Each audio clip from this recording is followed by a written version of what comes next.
Hello, my name's Tina and I'm the Operations Manager for Childminding UK. We're a registered charity that provides information, resources, training and support for Ofsted registered childminders. Today I'm going to explain how you create a risk assessment for your childminding setting. So what is a risk assessment? A risk assessment involves identifying the potential hazards in your childminding environment.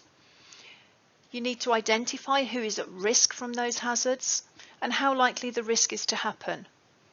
You'll then identify what the harm or the risk is to the individual and how severe any injury would be. And the actions you take are to consider what measures you can put in place to remove or reduce the likelihood of harm. And risk assessing is something we do all the time. If you notice a broken toy on the floor, you remove it from play, either to be mended or to be thrown away so that no one can hurt themselves on it. And this is risk assessment at its simplest. And for those of you with young children of your own, you're likely to be doing this automatically already. So what does the EYFS say? The slide here is a summary of your responsibilities within the EYFS. So section 3.65 says that you must take all reasonable steps to ensure that people are not exposed to risks and that you must be able to demonstrate how you're managing those risks. You need to decide where it's helpful to have some risk assessments in writing, and you need to identify what needs checking on a regular basis, who will do those checks if you don't work alone, and how you will reduce or remove the risk happening. And children must be kept safe on outings by risk assessing in section 3.66. So what does this mean in practice? It means that everything a child will come into contact with while they're with you, including outings and routine trips like the school run, all need to be risk assessed. You're also responsible for keeping any assistants safe. You don't have to write down every single risk that you identify, but it's suggested that you may find having some written down helpful. Consider writing down the risks that you identify that are the highest risk of injury to the child.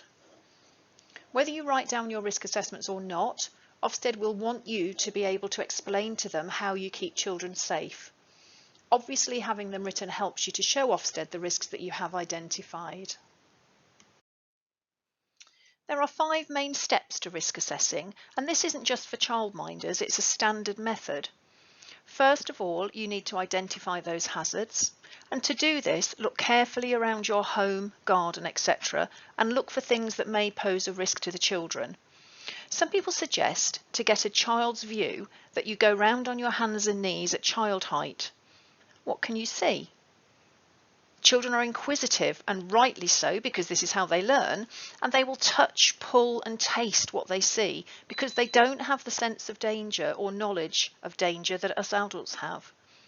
You may notice things doing this that you don't notice when you're standing up. Secondly, you need to decide who might be harmed and how. And although you're responsible for keeping assistants safe, this is largely about your children. What have you identified and how that might harm children? A classic example is cleaning products, which many of us store in the cupboard under the sink.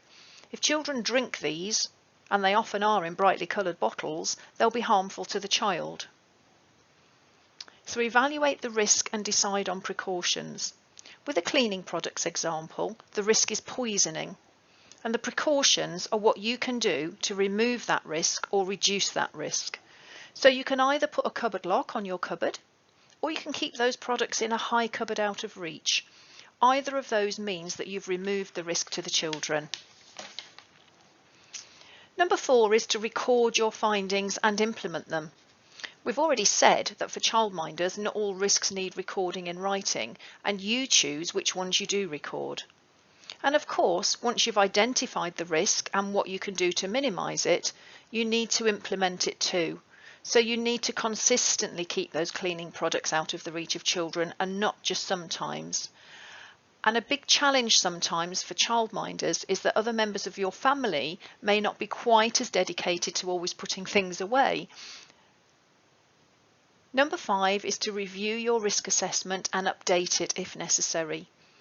So your risk assessment is a working document and it needs reviewing, possibly every 6 months or yearly, and definitely if something changes. You may buy a trampoline for the garden or get a new pet. You may get rid of a trampoline that was previously on your risk assessment. It's important to keep it up to date so that children are protected, but also if Ofsted think it isn't up to date because they notice something when they come to visit you, they may wonder what else in your setting is out of date too. This is an example of how you would produce a written risk assessment, and we've taken this from our free risk assessment document. So along the top we've got all the headings, and the first one on the left is area. So what is it that you've identified as the risk? You can see some examples on the screen. So the next column is the risk identified. So what is the risk and how serious is the injury that a child might receive? So you can see for trampoline, we've said the risk is falls. That might be falling on the trampoline or falling off the trampoline. So for risk level, you need to combine the likelihood of the accident happening with the severity of the injury the child would receive to determine the overall risk level. If you consider an 18-month-old child and there's toys all over the floor that make it difficult to move around because you've got a child with a scattering schema and you can't even see the floor for all their toys, this could cause a risk of the 18-month-old falling on the toys, hurting their knees, etc. So you may identify the likelihood of this happening as high, but the injury sustained would be minor. So you may decide that the risk is medium because you've combined those two things.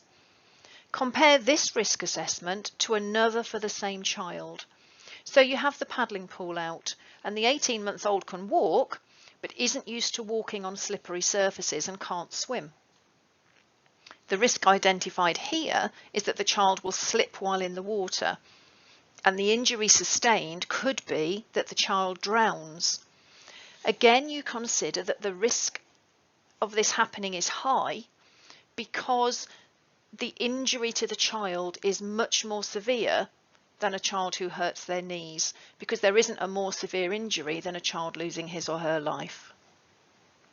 The action taken column is self-explanatory, and you can see some examples of the screen of what measures you can put in place to reduce or remove the likelihood of injury happening.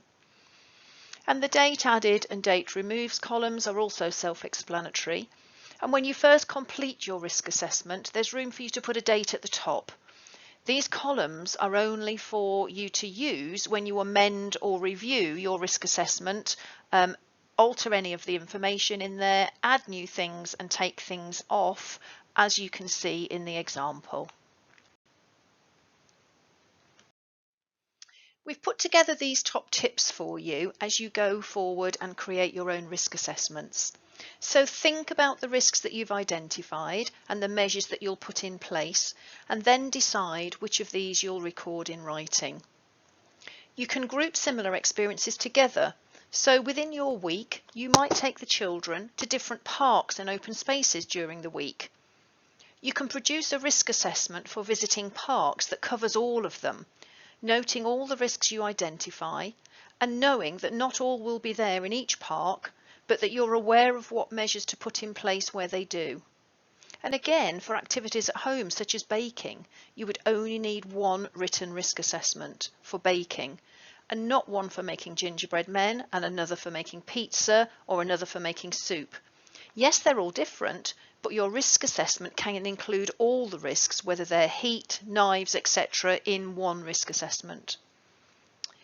Carry out visual checks. So each day, carry out the visual checks of your childminding environment before the children arrive. You don't necessarily need to record this check unless you wish to, because Ofsted will accept a verbal account of how you do this. And lastly, remember to revisit and revise your risk assessment. Things change, and it's important that you carefully risk assess those changes. If you buy a new puppy, for example, you need to consider all elements of the children's contact with both the puppy and the puppy paraphernalia. So think about your dog gates and your barriers. Are they secure so that they can't fall on a child? Think about your dog food. Can children access this and eat it? Think about any dog mess in the garden. How will you make sure that this is cleaned up before the children use the garden? Think about dog toys as well. Will young children want to put them in their mouths because they look like toys? So how do you prevent it? And a big one is to think about your dog's behaviour. Children love pets, and while there's lots of evidence that children who grow up around pets have better immune systems than those who don't, if children get excited or the puppy is excited, it's important for them to have somewhere that the dog can go, that children know he's resting and it's not playtime. So when you do review your risk assessment, make sure that it's fully updated and dated accordingly to show your commitment to ongoing safety. And finally, I hope this information's been helpful. There's no set expectation of how you record your risk assessment, that's up to you.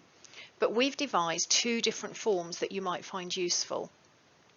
Our blank risk assessment has the information you need to complete, and it's a blank form for you to populate, and it's available free from our shop. Our ready-made risk assessment is a fully written risk assessment that you just tweak to your own needs, and that's available for £1.99 in our shop, but it's also included in our membership package. And finally, we've got lots of information on our website that you might find useful, and we also have a range of other YouTube videos. And please do feel free to contact us using the details on your slide.